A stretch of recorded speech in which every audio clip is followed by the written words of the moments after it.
You wake up before the sun, not because you want to, because the rooster does not care what you want. Your bed is a sack stuffed with straw, laid on a dirt floor, shared with 3 siblings, and possibly a pig. There is no alarm, there is no snooze button, there is only the cold, and the work, and the 12 hours of daylight you are about to lose if you do not move now. This is not a reenactment. This is a Tuesday. Your Tuesday. If you had been born 600 years earlier, in a small farming village, somewhere in medieval England, you would not survive a single day here. Not because the work is hard, though it is. Not because the food is bad, though it often is. You would not survive because your entire body, your immune system, your muscles, your teeth, your expectations of comfort, none of it is built for this world anymore. Modern life has softened you in ways you cannot even see. So let's find out exactly how. Historians have spent decades reconstructing what daily life actually looked like for the roughly 90% of medieval Europeans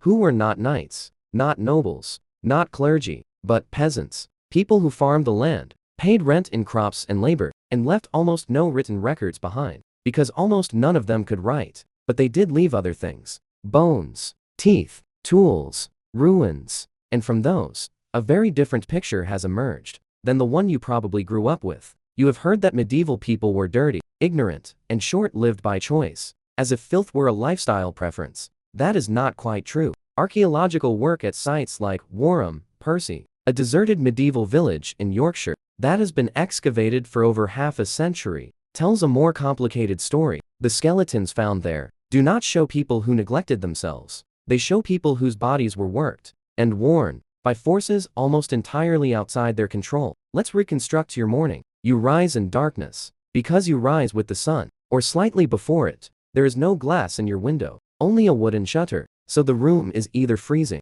or pitch black, or both. You sleep in your clothes, not out of laziness, because taking them off means facing the cold twice, once at night and once at dawn, and firewood is too precious to burn just for comfort. Breakfast, if you eat one at all, is bread, dense, dark, made from whatever grain your land produced that year, barley or rye more often than wheat, because wheat was frequently reserved for rent payments to your lord. You might have small beer, a low-alcohol brew that was often safer to drink than the local water, since it had been boiled during production. This is not medieval people being reckless with alcohol. This is medieval people understanding, through generations of trial and error, that boiled liquids made you sick less often, even without knowing why. Historian Christopher Dyer, who has spent his career studying the economic and daily life of medieval English peasants, has documented just how thin the margin was between a normal year and a starving one. A single bad harvest did not mean tightening your belt.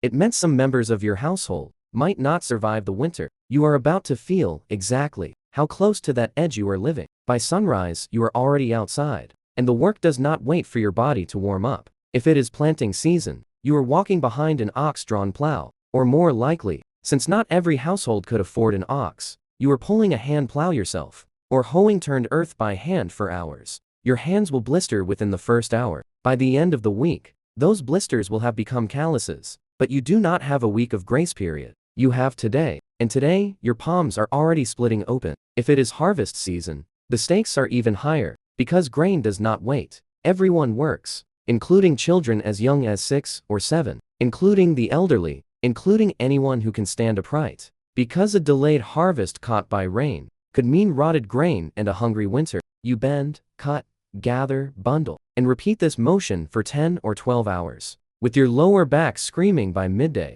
Here is the part that would genuinely break you. It is not one day of this. It is that tomorrow looks the same, and the day after. There is no weekend, though there are church holidays scattered through the year, which actually gave medieval peasants more days off, in total, than many people get today. A fact that tends to surprise people who assume medieval automatically means miserable and unbroken labor. By midday you eat again, something simple, pottage most likely, a thick vegetable and grain stew that sat over the fire since morning, flavored with whatever herbs or scraps of meat, if any, were available. Meat is not a daily food for most peasants. It is a rare event, tied to slaughtering season or a feast day, because keeping an animal alive to grow was usually more valuable than eating it young. Your teeth, by the way, are already in trouble, and this surprises most people. You would expect medieval mouths to be a horror show, simply from lack of dentistry, and dental disease was certainly present, but bioarchaeological studies of medieval skeletal remains,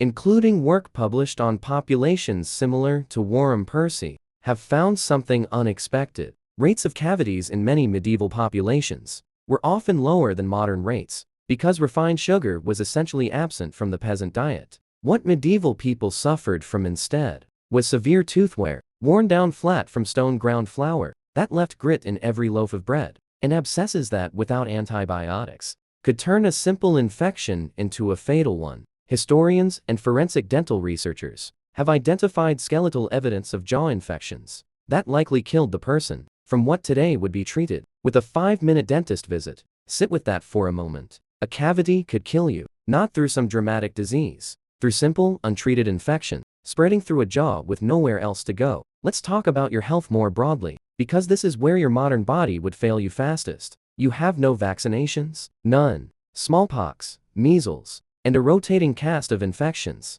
that modern children are protected from before their first birthday are all live threats to you right now today. Your immune system has never been trained against them by a needle, only by exposure, which means your first encounter with many diseases could also be your last. Sanitation is not what popular myth suggests, but it is not what modern comfort would consider acceptable either. Contrary to the persistent legend that medieval people never bathed, records and archaeological evidence show that bathing did happen, and public bathhouses existed in many medieval towns. However, the medieval church grew increasingly suspicious of these bathhouses over time, associating them with immorality and disease, and many were shut down or fell out of favor. By the late medieval period, particularly as plague outbreaks led people to associate water and open pores with vulnerability to illness. So the real story is not medieval people were filthy by choice. It is medieval people had access to hygiene practices that were then actively restricted by the institutions around them, which, if anything, is a stranger and more frustrating history than the myth. Your water source, meanwhile, is a shared well or a stream, and its cleanliness depends entirely on what is upstream of you, including, quite often, animal waste and other villages' waste. This is part of why small beer was such a common daily drink, even for children, not from a lack of concern for safety, but from a very practical understanding that boiled, fermented liquid was less likely to make you sick. Now, let's reconstruct the moment your modern body would truly betray you.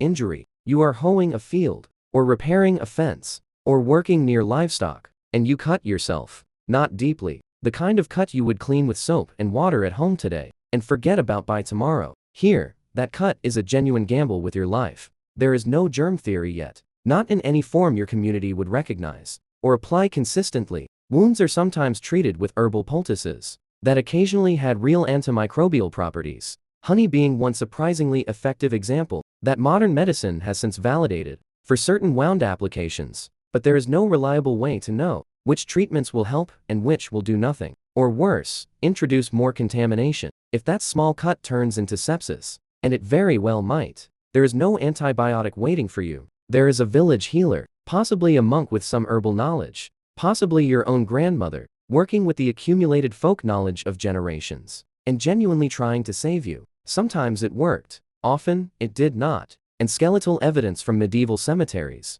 shows healed fractures and old injuries, proving people did survive plenty of trauma, but it also shows plenty of people who did not. Here is the counterintuitive twist that tends to surprise people most. Your lord, the noble who owns the land you work, is not necessarily your enemy, in the way modern imagination often assumes. The manorial system was exploitative. There is no honest way around that, and peasants owed labor, crops, and fees. That kept them in a cycle of dependency. But many manorial court records, the same documents historians like Christopher Dyer have spent careers studying, reveal something more complicated than pure tyranny. Lords had a practical interest in keeping their laboring population alive and functional, because a dead peasant produced no rent and no crops. Some manorial arrangements included provisions for widows, for the sick, for orphan children, not out of pure generosity, but because a functioning village was a lord's entire income. The relationship was coercive, but it was not simple cruelty. It was, in its own grim way,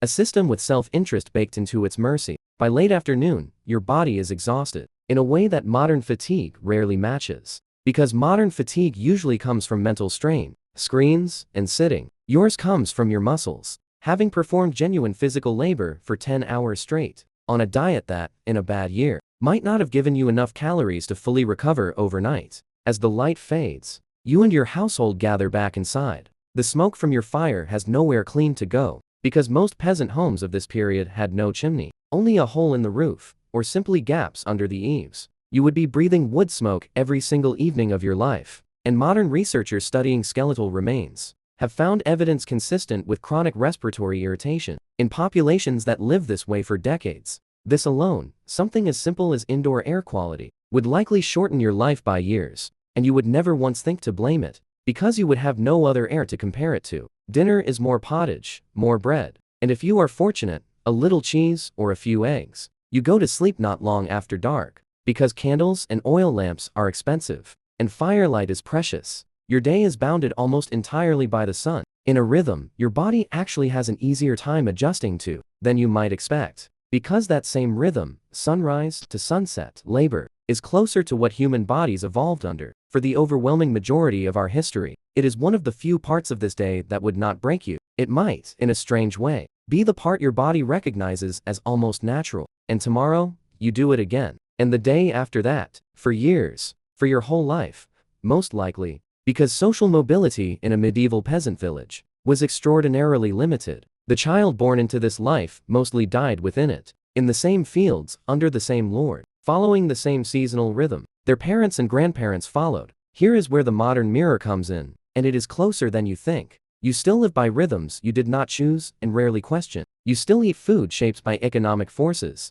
mostly outside your control. You still trust institutions, medical, religious, governmental, to protect you, sometimes rightly, and sometimes at exactly the moment those institutions fail you. The way the medieval church's suspicion of bathhouses failed the very people it claimed to guide toward moral purity. You still carry small injuries that, in a different century, in a different set of circumstances, could have ended you, and you walk past that fact every single day without a second thought. Because antibiotics made that risk invisible to you. It did not disappear, it was simply hidden by a discovery so recent that your own great-great-grandparents likely lived without it. You woke up this morning without thinking about whether the water was safe, whether the bread would run out before spring, whether a small cut on your hand might be the thing that kills you before summer. For nearly the entirety of human history, those were not background anxieties. They were the actual terms of daily survival. You did not choose to be born on the side of that line. You simply were. And that, more than any single fact about medieval life, might be the strangest thing you learned today.